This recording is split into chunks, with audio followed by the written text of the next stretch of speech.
Hola, ¿qué tal? Buenas noches.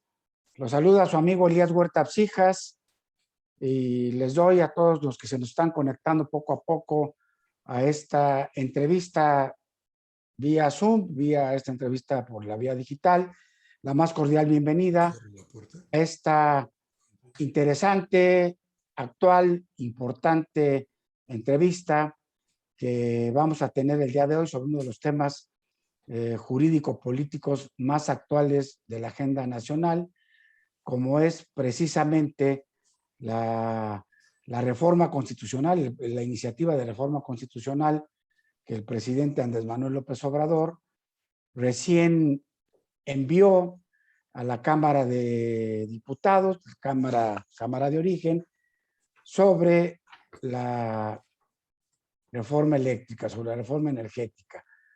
Y bueno, y para eso tenemos hoy el privilegio de contar una vez más aquí en los micrófonos, en las computadoras de Foro Jurídico, a nuestro querido amigo y colega, el doctor en Derecho y doctor en Ciencia Política también, doctor Eduardo de Jesús Castellanos Hernández.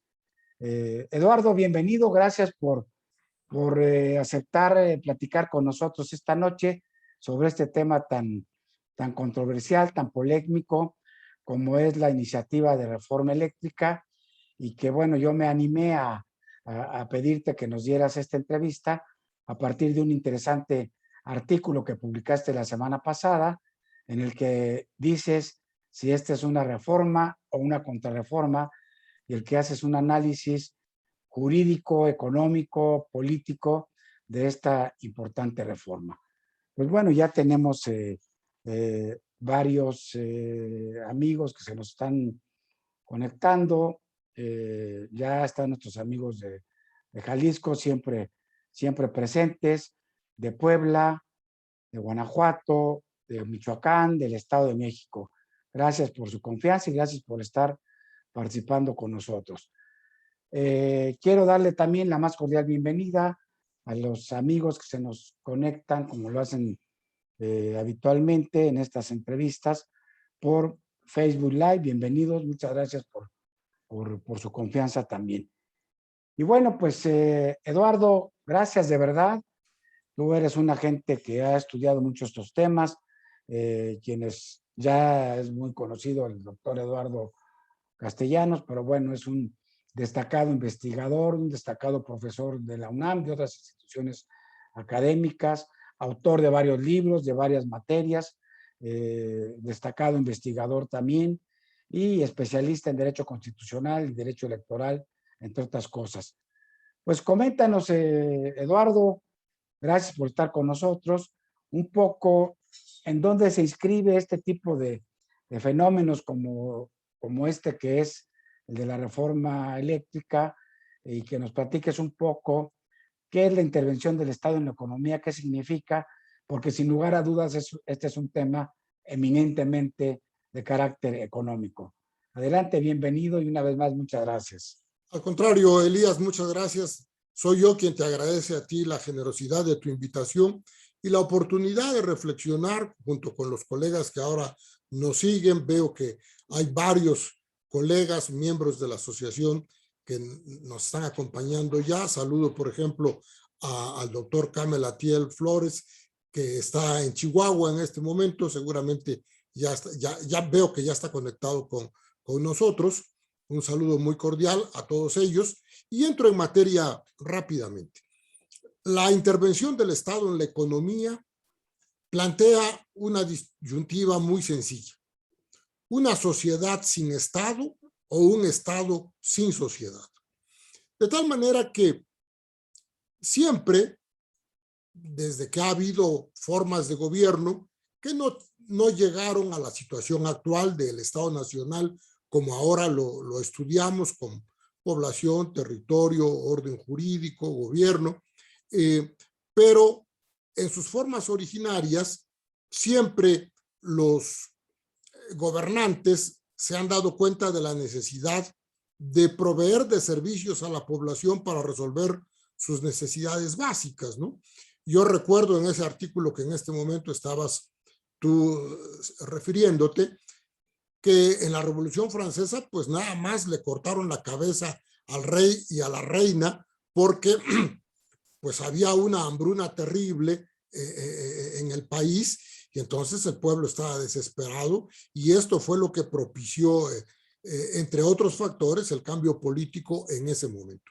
De tal manera que la prestación de servicios públicos por parte de lo que ahora es el Estado Nacional, pues se da de manera natural, automática, necesaria, pero allí es donde se plantea la pregunta, ¿qué tan grande tiene que ser la intervención del Estado? Y entonces se tienen dos perspectivas. Una perspectiva completamente liberal, en el sentido de una economía de mercado donde sea solamente los oferentes y los demandantes de bienes y servicios los que produzcan y oferten los satisfactores que resuelvan las necesidades de la población, es decir, una sociedad sin Estado, o en el otro extremo, un Estado que sea el que produzca todo, el que defina todo lo que debe la sociedad consumir y lo que se deba producir para satisfacer necesidades. Y entonces tenemos, desde el punto de vista teórico, dos perspectivas: una sociedad sin Estado o un Estado sin sociedad. ¿Qué es lo que sucede en la realidad? Pues que existe un intervencionismo estatal que puede ser mayor o menor. Puede ser un intervencionismo monopolista, puede ser un intervencionismo que coadyuve a los productores privados para la creación de satisfactores económicos, o puede ser simplemente un Estado regulador y un Estado garantista que ordene la producción de carácter privado y que intervenga lo menos posible. Grosso modo, este sería el contexto más amplio de la intervención del Estado. Ahora, ¿qué es lo que ha sucedido en México? Pues en México ha sucedido exactamente lo mismo. Pero a ver, déjame hacerte una pregunta que va a incidir en este tema si estamos frente a una reforma económica importante o una contrarreforma, porque al final de cuentas esta intervención del Estado en la economía, que es parte de la concepción del Estado mexicano en la Constitución, pues está orientado al bien común, al bien de toda la población, que todas estas actividades que tienen el Estado a través de sus agentes, de los representantes en temas económicos, regulando muchas actividades económicas, entrando con algunas de las modalidades del Plan Nacional de Desarrollo para coordinar, para inducir, para ser rector también en algunas actividades, en bien de la población, en bien de la economía del Estado para que podamos tener pues más empleo, más riqueza, que el Estado sea más benefactor. Entonces, desde luego que esto se escribe siempre en el contexto mundial de una libre competencia, de un Estado que está además, hoy no vivimos en una isla, vivimos en un Estado globalizado. Entonces, creo que es importante, sí, hay una intervención del Estado en economía, pero debe ser siempre para el bienestar de la mayoría de la población. Y hacia ahí esta referencia, porque pues hacia allá vamos a ir con los detalles, cuando ya nos platiques los antecedentes de esta actual reforma, de esta actual iniciativa de reforma constitucional. Creo que esto es así, no sé si coincidimos. Totalmente de acuerdo. Tú acabas de recordar que durante el gobierno del presidente Miguel de la Madrid, justamente, se crea lo que se da ahora en llamar doctrinalmente el capítulo económico de la Constitución, que son los artículos 25, 26, 27 y 28. Y justamente la reforma, tanto la iniciativa de reforma del presidente López Obrador como la anterior iniciativa aprobada en su momento, presentada por el presidente Peña Nieto, se refieren los artículos 25, 27 y 28 de la Constitución. Son los mismos artículos y ahorita vamos a ir viendo cómo se maneja en cada una de las dos iniciativas y de las dos reformas constitucionales, una ya aprobada, otra por modificar completamente la anterior, pero vale la pena aquí señalar, poner énfasis en eso que tú acabas de comentar con toda oportunidad, que es esa intervención del Estado en la economía que es para lograr o favorecer el bienestar colectivo, cómo se da y cuáles son las instituciones, los procedimientos y los resultados que ha tenido. En la historia económica de nuestro país, nosotros tuvimos, ya que termina la etapa armada de la revolución, y ya cuando viene la reconstrucción del país, el modelo que prevalece es el modelo de sustitución de importaciones, ¿no? Que es las fronteras cerradas para favorecer la industria nacional y permitir que las empresas mexicanas puedan ir creando su infraestructura económica, y para eso simplemente se cierran las fronteras vía altos aranceles a la importación de aquello que se empieza a producir en el país para que no tenga una competencia con los productos de fuera. Pero justamente a partir del gobierno del presidente de la Madrid y después de los 12 años de crisis económicas durante los gobiernos del presidente Echeverría y del presidente López Portillo, se agota, dicen los economistas, que se agota el modelo económico de sustitución de importaciones y entonces se da preferencia al modelo de libre comercio, de apertura comercial, y entonces entramos al GATT, lo que ahora es la Organización Mundial del Comercio, y además en el momento culminante de este nuevo modelo se firma el Tratado de Libre Comercio con América del Norte, con Estados Unidos y Canadá, y es un modelo que además permanece vigente hasta el momento, aparentemente, que es también la otra cuestión que tendremos que dilucidar con rigor, porque acaba de ser suscrito una nueva versión del Tratado de Libre Comercio, el TEMEC, pero encontramos ahora mismo, concretamente en esta reforma en materia eléctrica, una serie de cuestiones que van en contra de lo establecido en el TEMEC y que por lo pronto van a significar demandas en paneles internacionales en contra del gobierno mexicano. Ya el director de la Comisión Federal de Electricidad dijo que no se van a pagar ninguna sanción, pero esto no es una cuestión de si se quieren o no se quieren pagar las sanciones, es una cuestión de que nosotros hemos firmado un tratado de libre comercio y entonces nos tenemos que sujetar a las reglas que nosotros mismos hemos convenido como país y que ha ratificado además el Senado mexicano y que por lo tanto hay que respetarlas y atenerse a las consecuencias. Y si una de las consecuencias es que como derivado de esta reforma eléctrica que estaba por empezarse o que ya se está discutiendo en los medios y que tendrá que ser aprobada o modificada en los próximos días en ambas cámaras, pues entonces habrá que pagar las consecuencias y habrá que ajustarse a esos compromisos internacionales. Eduardo, permíteme hacer una observación con esto último que decías. Parece la primera paradoja o incongruencia en esta reforma o contrarreforma, como tú y muchos analistas se preguntan y nos preguntamos si se trata verdaderamente de una reforma o de una contrarreforma, porque la paradoja es que precisamente uno de los impulsos más importantes que empezó a dar el presidente López Obrador en esta administración fue acelerar, puntualizar, para que se concretara con él la firma del TLC, que tiene en su base pues, justamente un principio de libre competencia, y que el TLC, el anterior Tratado de Libre Comercio, obviamente que nos benefició mucho a los mexicanos, creció las exportaciones, en fin. Entonces, bueno, parece una paradoja que está yendo contracorriente de las propias estrategias de las que él presumía y nos daba mucho gusto que al final se firmara, porque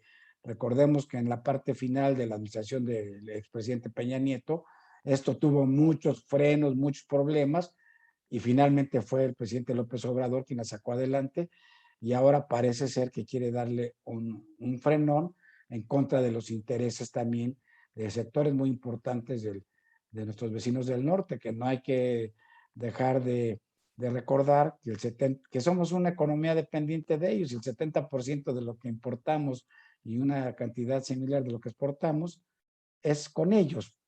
En fin, esta es una observación nada más. No, pero es una observación muy oportuna que yo creo que es necesaria para poder continuar con el análisis.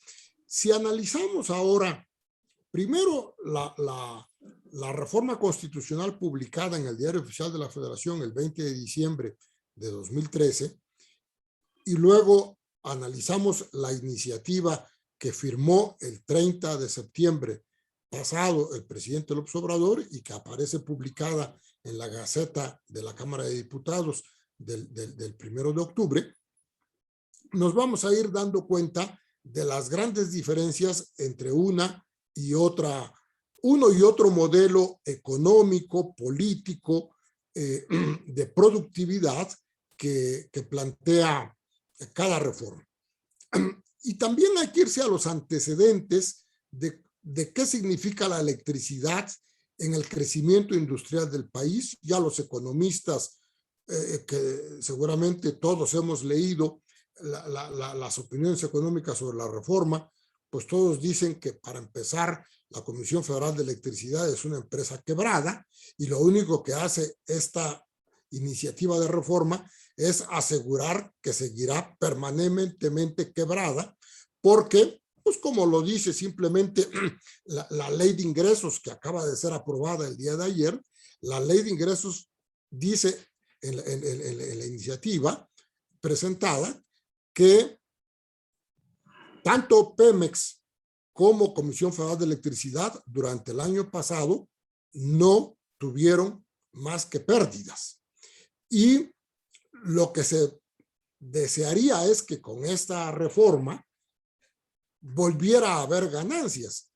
Lo curioso es que cuando se empieza a consolidar o se empieza a desarrollar el modelo de la reforma constitucional de 2013, como lo señaló en el periódico hace unos días el director, uno de los anteriores directores o el inmediato anterior director de la Comisión Federal de Electricidad, en 16, 17, 18 y 19, Comisión Federal de Electricidad tuvo ganancias, pero ya por problemas de gestión, en el año anterior y en el otro, pues ya tuvo pérdidas. Cuando ya se empieza a abandonar, en la práctica, se empieza a abandonar las disposiciones constitucionales, porque una cosa es que lo diga la Constitución y otra cosa es que efectivamente se apliquen en la práctica. Pero ¿cuáles son las cuestiones más importantes a tener en cuenta antes de entrar a la cuestión constitucional de fondo que nos importa a todos nosotros, los abogados que estamos en este tema y que nos están haciendo el favor de seguir? La electrificación del país está íntimamente vinculada a la industrialización del país. ¿Por qué? Porque tanto la industria como la urbanización del país dependen de la electricidad. Y por eso es que el crecimiento de la generación de energía eléctrica siempre es mayor que el crecimiento económico del país.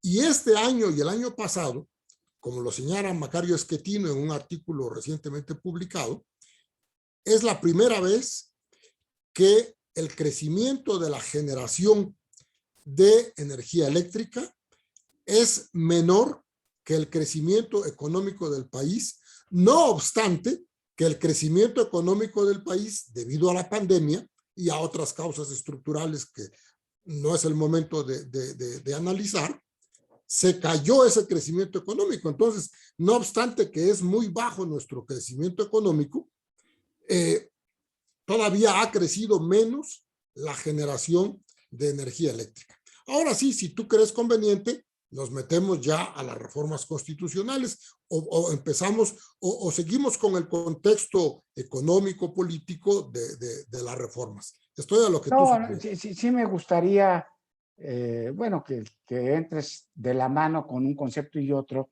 haciendo una pequeña reflexión también, que bueno, aquí en Foro Jurídico, en estos programas de las entrevistas que hacemos semanalmente, hace algunos meses que hubo esta reforma a la ley de energía eléctrica que justamente se trató exactamente, pareciera, de los mismos temas en las que se priorizó el pasar a un segundo plano las energías limpias, las energías renovables, y que a partir de esa nueva ley, de algunos artículos de esa nueva ley de energía eléctrica, ahora sí van a darle prioridad a los combustibles fósiles que contaminan más, que cuestan más, que son sucios, ¿verdad?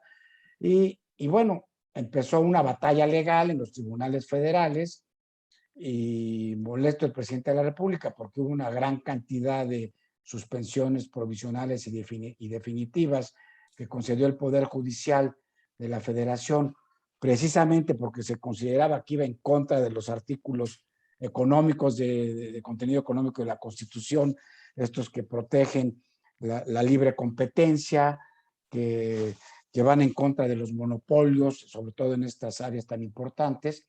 Y de repente el presidente de la República amenazó públicamente. Dijo, ah, sí, entonces pues voy a promover una reforma constitucional. Y esto es lo que nos está cumpliendo ahora, esta amenaza, ¿no? Está promoviendo Efectivamente, está cumpliendo su palabra y entonces ya contra un está la hecho que reforma ya fue constitucional. analizado por el Poder Judicial Federal y que aunque no se fue al fondo, digo, no se ha terminado, pero ya se declaró a priori que se está violentando con algunas muy importantes resoluciones jurisdiccionales de este valiente juez de apellido Fierro, juez federal de amparo, que puso todo esto en contexto de por qué se estaba violando y por qué dio un amparo con efectos generales, yendo contra los principios de relatividad en el amparo, ¿verdad? Entonces, de repente, pues nos enfrentamos que es un tema que estaba pendiente de resolverse por el Poder Judicial Federal, ahora viene la reforma constitucional, cumpliendo, insisto, con esa amenaza y con pretensiones todavía más amplias, tratando de acabar pues con lo que es la tendencia mundial, desde el tema también de los convenios internacionales que tiene suscritos México, de luchar por las energías limpias y no por las energías sucias, que son más caras además. Entonces, a partir de este comentario, ahora sí entrale al detalle de los puntos de la reforma. De las reformas constitucionales. Bueno, recordemos que para este momento en el gobierno del presidente López Obrador llevamos 18 reformas constitucionales publicadas. Fueron 9 en el año, fueron 7 en el año 2019, 4 en el año 2020 y para este momento llevamos ya publicadas 7 reformas constitucionales. 2 son meramente simbólicas. Recuerda que le aumentan a Michoacán de Ocampo, a Veracruz de Ignacio de la Llave, pero las otras reformas que son con respecto a aspectos de fondo en el gobierno del país, pues yo creo que la más importante es esta justamente en materia de electricidad, porque de la misma manera que la reforma constitucional de 2013 no solamente implica la electricidad, sino que también borda temas en la periferia, pero de todos modos temas muy importantes en materia de petróleo. ¿Cuál es la parte más importante que yo veo? En 2013, el gran cambio que tiene jurídica y constitucionalmente los organismos descentralizados, Pemex y CFE, es que se convierten de organismos descentralizados en empresas productivas del Estado, con el propósito de permitir o facilitar, más bien facilitar, su intervención, su contratación con productores privados, con inversionistas privados. No se llevó al extremo de convertirlas en sociedades anónimas que cotizaran en bolsa y que tuvieran totalmente una regulación por el mercado, sino que se dejaron en un punto intermedio como empresas productivas del Estado, una parte reguladas por el propio Estado y otra parte reguladas por el mercado. Y entonces se convierten en empresas productivas del Estado, tanto Pemex como CFE.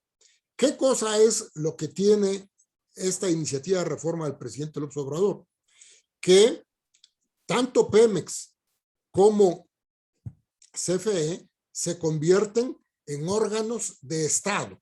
Dejan de ser empresas productivas del Estado para convertirse en órganos del Estado. Y por lo tanto, no hay una regulación de un mercado al que concurren tanto el Estado como los productores privados, regulados en el mercado eléctrico por la Comisión Reguladora de Energía. Y entonces, lo que pasa es que los organismos reguladores, o concretamente los órganos coordinados en materia de energía, tanto la Comisión de Hidrocarburos como la Comisión de Hidrocarburos y la Comisión de Energía, desaparecen para formar parte de la Secretaría de Energía. Dejan de ser los organismos reguladores previstos en la Ley Orgánica de la Administración Pública Federal, con la organización y la designación de sus dirigentes, como está previsto por el Senado, para convertirse en una dependencia de la Administración Pública centralizada. Y luego, en el caso del SENACE, el Centro Nacional de Control de Energía, que es el que regulaba el mercado y que regulaba a la Comisión Federal de Electricidad, ahora queda dentro de la Comisión Federal de Electricidad. Es decir, el órgano que regulaba el mercado, porque había particulares, como ahora formalmente se dice que sí habrá particulares, pero materialmente se dan una serie de disposiciones que inhiben, que desalientan totalmente la inversión privada en materia de energía eléctrica, y por lo tanto, para efectos prácticos, para efectos prácticos de mercado, aunque participen los particulares, teóricamente podrían hacerlo, en la práctica no lo van a hacer porque no hay ninguna garantía de que sus inversiones en una economía de mercado regulada por el Estado sea debidamente regulada, en este caso por el SENACE, y entonces, pues, ¿quién va a querer echarle dinero bueno al malo, no? ¿Quién va a querer invertir en un negocio donde no hay ninguna garantía, ni la certeza y la seguridad jurídica con respecto a la inversión? Lo vamos a ver en otros temas, ¿eh? Este es un importante punto, Eduardo, que bueno, que ya venía generando desde la reforma a la ley secundaria que platicábamos hace un rato, que prácticamente muchos inversionistas de los países europeos, de la Unión Europea, algunos embajadores aquí, el embajador de la Unión Europea se quejaron porque hay muchas inversiones europeas en este sector y cámaras también de americanas de este sector porque hay mucho dinero invertido. Y bueno, justamente las críticas que se ha dado ya a esta iniciativa que fue presentada recientemente por parte de sectores importantes, inclusive gubernamentales de los Estados Unidos de Norteamérica, es que no solamente que se va a ahuyentar una cantidad enorme de posible inversión presente y futura, sino que se está poniendo en riesgo los, no sé, 40,000 millones de pesos o de dólares, no sé exactamente en qué moneda sea, que tienen en este momento invertidos empresarios extranjeros en plantas eólicas y de luz solar, pues, y los van a hacer todavía más a un lado y luego no les van a dar indemnización, como dice el director de la CFE, yendo contra un principio y una norma constitucional, ¿no? O sea, Por eso es que son los puntos muy diputados tejanos, delicados. habrás leído en la prensa que los diputados de Texas le mandaron una carta al nuevo embajador de Estados Unidos en México pidiéndole que intervenga para asegurarse que los compromisos en el Tratado de Libre Comercio, el TEMEC, sean honrados por el gobierno mexicano en materia de energía. Así de serio es el asunto, ¿eh? Claro. Bueno, y otro tema también que da una muestra de lo serio que está el asunto es que viene el representante de Biden, el senador, no sé si todavía es el senador Kerr, y en el contexto de la reunión que tiene con el presidente López Obrador, que están hablando de cambio climático, bueno, pues él dice que la actividad que va a generar más empleos técnicos en Estados Unidos en el futuro inmediato es precisamente los técnicos que se van a dedicar a construir y a operar plantas de energías limpias, de energías solares y de energías eólicas, mientras que aquí pues estamos en el sentido contrario. La Constitución no lo dice de manera expresa y puntual, pero lo deja abierto, deja la posibilidad.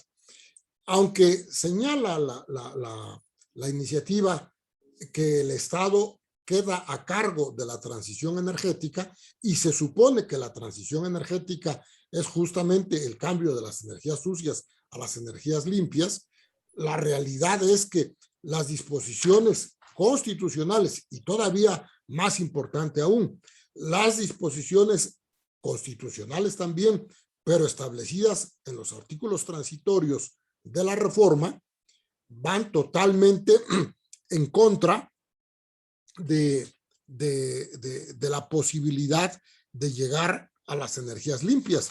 Porque veamos, por ejemplo, simplemente en el inciso I del artículo transitorio segundo del decreto de la iniciativa del decreto de reforma constitucional. Expresamente dice en el inciso I se cancelan los certificados de energías limpias. Y aquí hay que leer la iniciativa, la parte de exposición de motivos de la iniciativa. En realidad es un discurso que descalifica totalmente el esfuerzo realizado con la reforma anterior. Además la descalifica con adjetivos, estrictamente con adjetivos, descalifica la reforma anterior. Pero hay una cosa que me llamó mucho la atención, que todo lo que descalifica y todo lo que rechaza no son cuestiones previstas en la reforma constitucional, sino supuestamente por violación a la legislación secundaria de esa reforma.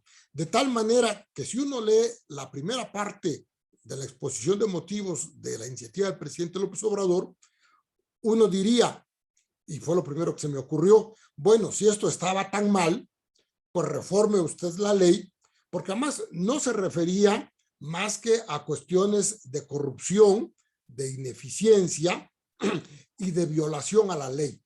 pues entonces castiguen a los que están violando la ley y hagan bien las cosas. Eso es lo que pensaría uno leyendo la primera parte de la exposición de motivos. Y luego, como si se tratara de otro tema distinto, ya entra a explicar y a describir el contenido de la reforma que está proponiendo. Pero en este punto que tú señalas de las energías limpias, esta desaparición de los certificados de energías limpias, que él expresamente, porque lo firma en la iniciativa y lo dice puntualmente, era un foco de corrupción donde se estaba beneficiando solamente a las empresas privadas, pues él como jefe del Ejecutivo y como pudo haber, como responsable de toda la administración pública del país, pudo haberlo corregido sin necesidad de reforma constitucional. Pero para dejarlo perfectamente claro, ¿qué es lo que sucede?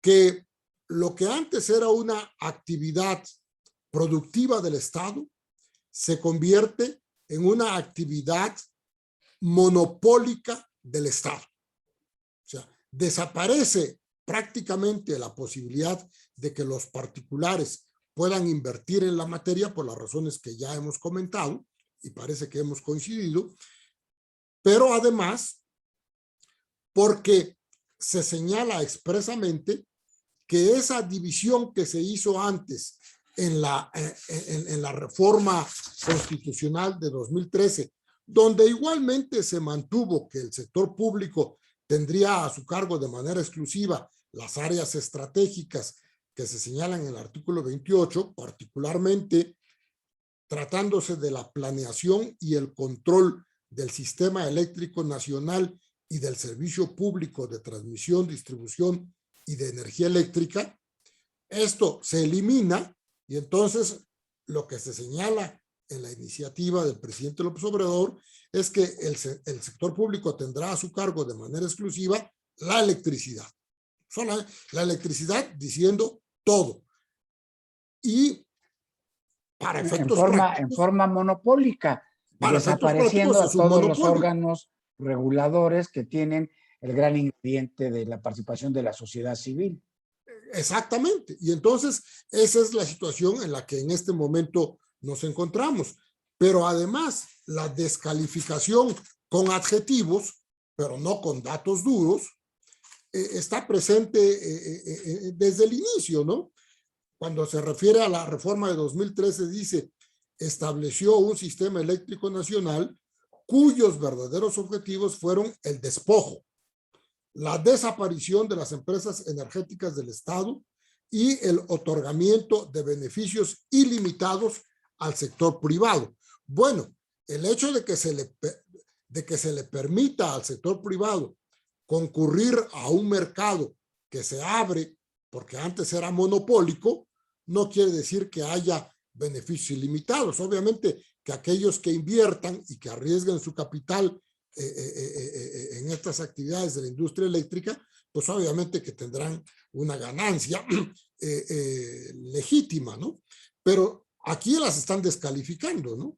Aquí claro. El propio presidente de la República, porque esto lo firma el presidente, lo que acabo de leer, lo firma el presidente de la República. Claro, pero mira, déjame hacer tu comentario, además una experiencia personal que ya la comenté en algún otro programa donde tratamos este tema. Bueno, otro de los grandes retrocesos es que la tendencia mundial es que si las empresas públicas no tienen la capacidad de inversión para poder generar toda la electricidad que se requiere en un país en desarrollo, en crecimiento, bueno, pues entran los privados, es una tendencia mundial. Y tenemos no 10, 12, desde 2013, tenemos 30 años que ya se permite la autogeneración de electricidad por parte de las empresas para que ellos puedan generar su propia electricidad. Y obviamente se genera a costos mucho más baratos y son energías limpias con grandes inversiones. Pero además que hablábamos del bien común al principio tú, de esta razón de la existencia de la intervención del Estado en la economía, que es que se beneficia a la población, Bueno, pues con estas energías limpias, la electricidad cuesta menos, se invierte menos y entran no en una competencia, sino en una colaboración con la estrategia nacional de la Comisión Federal. Y yo te diré, yo pagaba, por decir, 4,000 pesos, 3,000 pesos de luz en mi casa.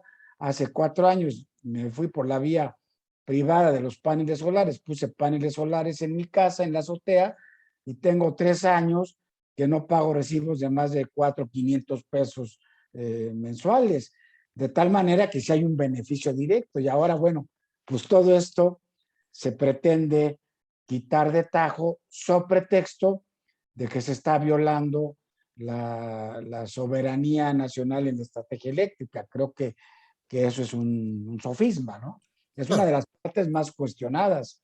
claro, en congruencia con lo que tú acabas de decir, voy a leer un párrafo pequeñísimo del artículo 27 constitucional en la iniciativa del presidente López Obrador, donde dice que para asegurar la transición energética se establecerán las políticas científicas, tecnológicas e industriales necesarias para esta transición, y subrayo, impulsadas por el financiamiento y demanda nacional como palanca del desarrollo. Es decir, impulsadas con el financiamiento nacional, es decir, con el financiamiento público de lo que el Estado pueda invertir. Pero pues no hay, en estas empresas no hay dinero que alcance. Es decir, requiere tal cantidad de inversión que lo que tiene el gobierno, que es un bien limitado, que son los impuestos que nosotros pagamos y el dinero que se pide prestado para financiar lo que no alcance, pues es un dinero que se va para escuelas, para hospitales, para niños con cáncer, para mujeres con cáncer, para lo que tú quieras. Y entonces, si se va a meter el dinero a la electricidad, pues fue la idea, o la idea central de la reforma anterior, que vinieran a invertir los inversionistas extranjeros y nacionales interesados en ganar dinero con este tipo de negocios de industria eléctrica para aliviar parte de la carga presupuestal del Estado mexicano y que pudiera dedicar esos recursos a otra parte, a otros rubros que son igualmente necesarios. Pero si aquí está señalando expresamente que todo será impulsado por el financiamiento y demanda nacional como palanca del desarrollo, fue con lo que tú iniciaste la conversación hace rato. Pues si estamos viviendo en una economía global, estamos en una sociedad global, ¿cómo va a ser posible que con el dinero que nosotros podamos generar, pagando nuestros impuestos y pidiendo dinero prestado para completar lo que falte, vamos a poder lograr este desarrollo de transición energética, ¿no?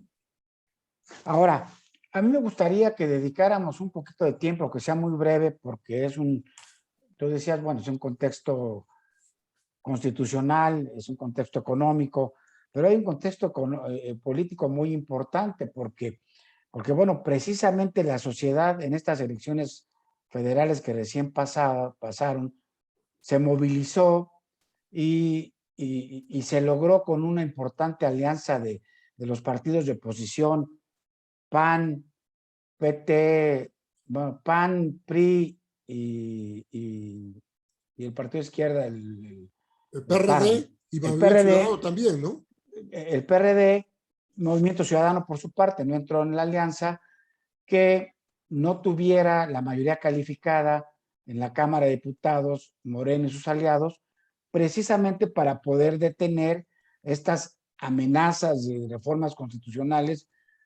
Ya estamos viendo la siguiente, que va a ser la desaparición de los organismos autónomos, del INE, del Instituto de Transparencia, en fin.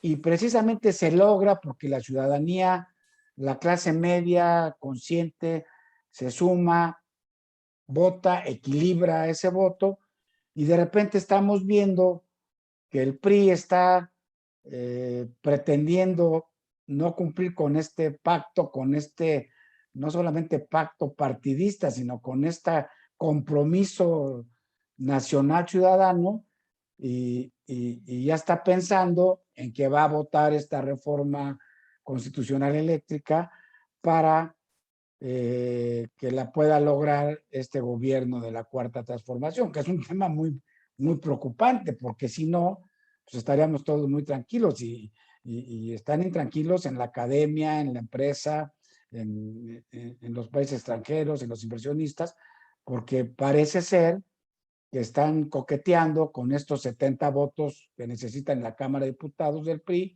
y el PRI parece, y lo voy a decir con todas sus palabras, frente a esta oportunidad de reivindicarse, de volver a renacer como el ave fénix, pues parece que va a traicionar a los intereses de una gran cantidad de la sociedad mexicana que votó porque no tuviera la mayoría calificada en el Congreso Morena.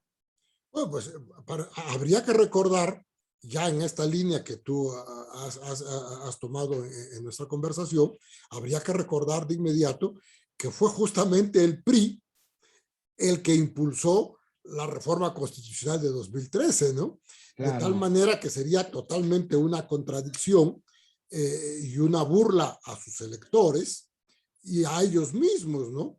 Que ahora votaran a favor de una reforma constitucional que es exactamente lo opuesto a la anterior, a lo que ellos mismos impulsaron antes, pero que además que está visto que va a tener, por todos los datos que hemos estado comentando ahorita, pero que tú has dado con mayor precisión, que va a hacer la catástrofe económica del país, porque pues simplemente no va a haber energía eléctrica suficiente para el desarrollo industrial y además ni siquiera para el consumo urbano, para el consumo de los particulares que dependemos de la luz de Comisión Federal, ¿no?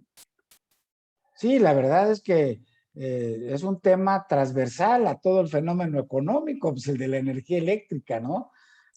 Yo estoy de acuerdo, como inclusive lo ha comentado recientemente el presidente de la República, que bueno, que dice, no, pues si de todos modos se está previendo que el 46% de la energía pueda ser generada por los particulares. Sí, pero ese no es el contexto. Sí deja que el 46, esta pretendida reforma, pero le da una actividad monopólica y prácticamente dictatorial a la Comisión Federal, como tú bien decías, pues tenemos unas malas experiencias en los últimos años y además la reforma de 2013 que tú comentabas, pues es una reforma que modernizó, que estuvo acorde con las tendencias internacionales, económicas, y que bueno, que es parte de los acuerdos trilaterales del Tratado de Libre Comercio, ¿no? Bueno, ahora del TEMEC. Del TEMEC, antes Tratado de Libre Comercio, ¿no? No sé cuál sería tu reflexión al respecto. Totalmente de acuerdo contigo. ¿Cómo es posible que, si bien yo lo comentaba también hace un momento, si formalmente se va a permitir que participen los particulares, pero no se les incentiva con certeza y seguridad jurídica cuando intervengan en este mercado, pues simplemente no van a venir, no van a intervenir. Y si además no son reconocidos los permisos de autoabastecimiento, porque lo dice el inciso G del segundo transitorio, no serán reconocidos la generación procedente de las modificaciones a los permisos de autoabastecimiento y también la generación excedente de los productores independientes de energía derivada de permisos sobrepuestos al permiso original de la central, tampoco será reconocida. Entonces, en este lenguaje técnico se pierde una cuestión que es muy importante. Si ya se había contratado y se habían reconocido y se habían autorizado esos permisos de autoabastecimiento y a esos productores independientes de energía, y luego resulta que en un transitorio constitucional dice que todo eso que se contrató con ellos no va a ser reconocido, pues ¿quién va a querer venir a invertir después, Elías? Esto es realmente una contradicción muy seria.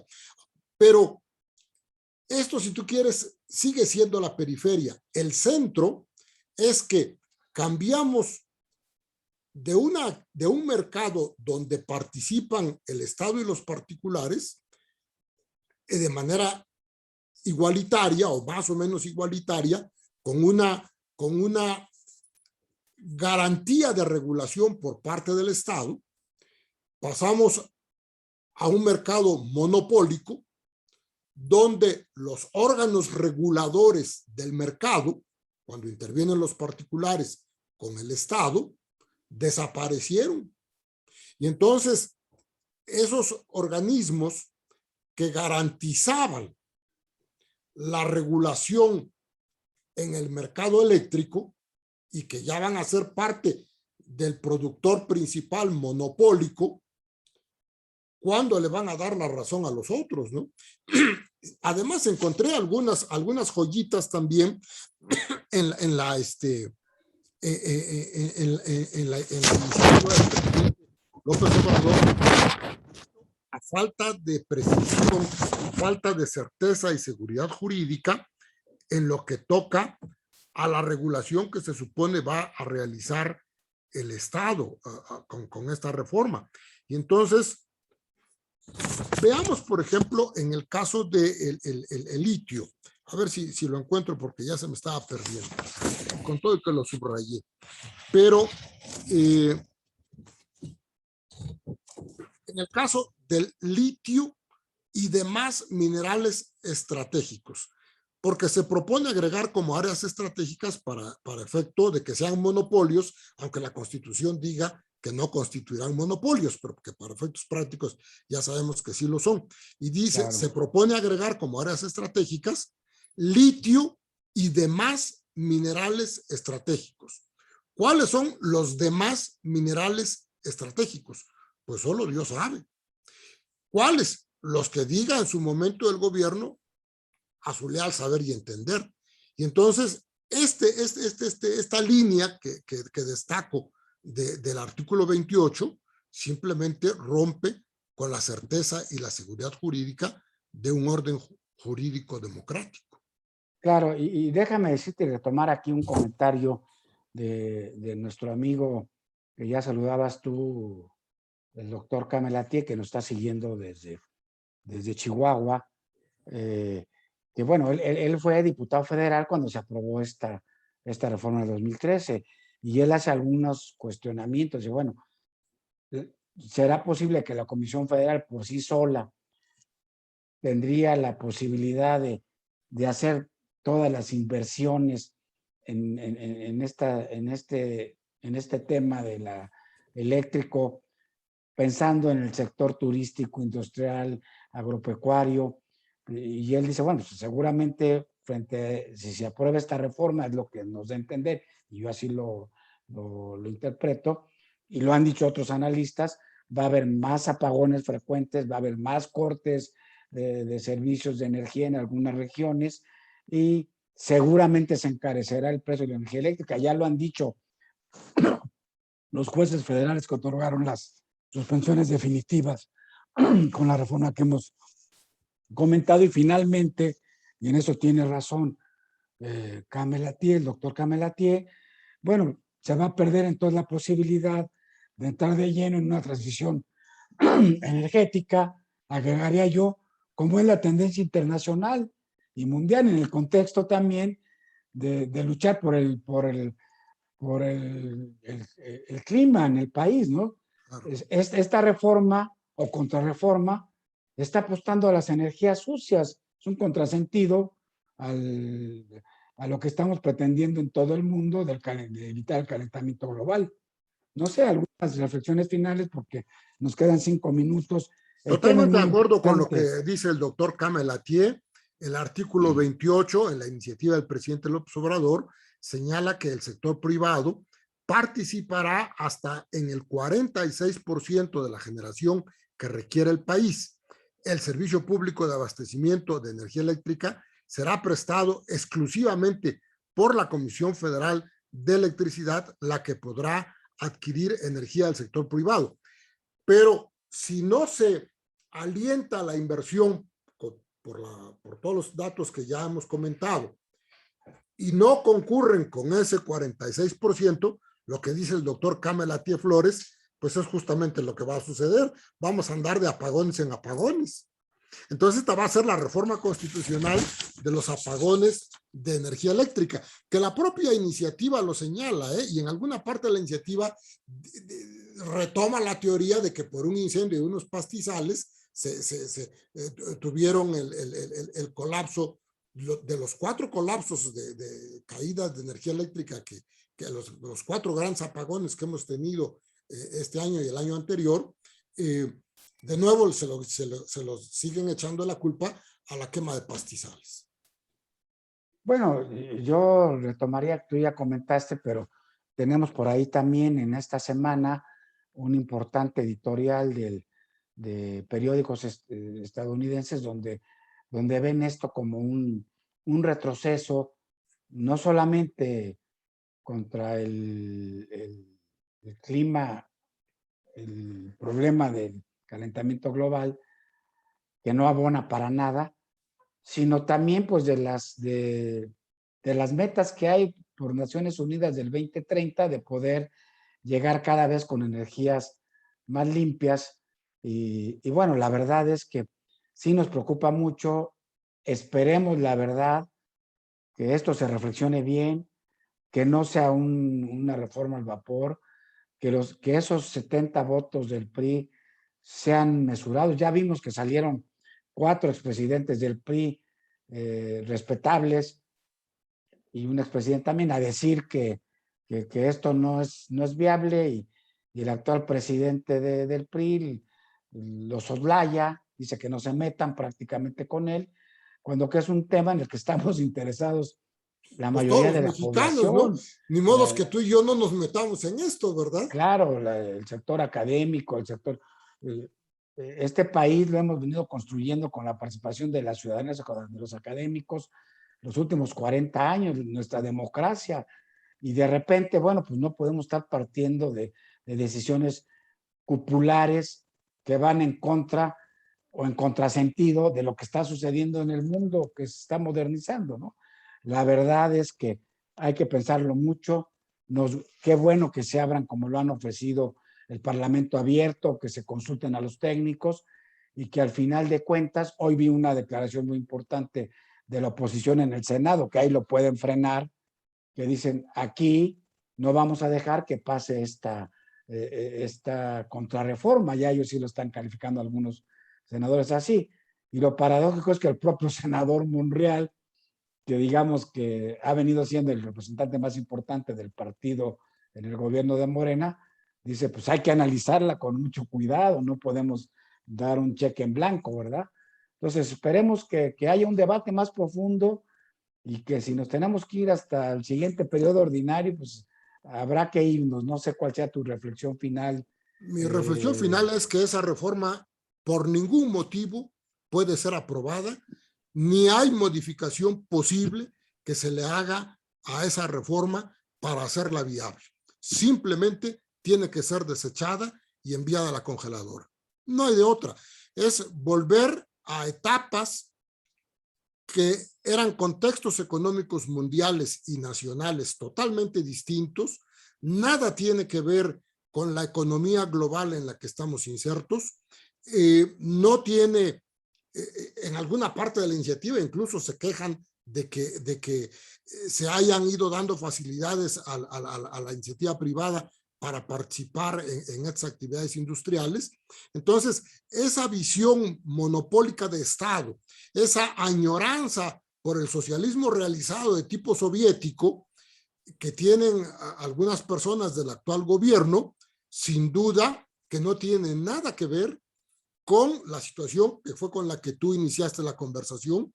Nosotros somos socios comerciales de Estados Unidos y Canadá. El crecimiento económico de nuestro país está en función del éxito que podamos tener en esa relación económica hasta donde pueda ser benéfica para nosotros y no echarla a perder estableciendo violaciones a compromisos internacionales que acabamos de suscribir hace apenas unos meses.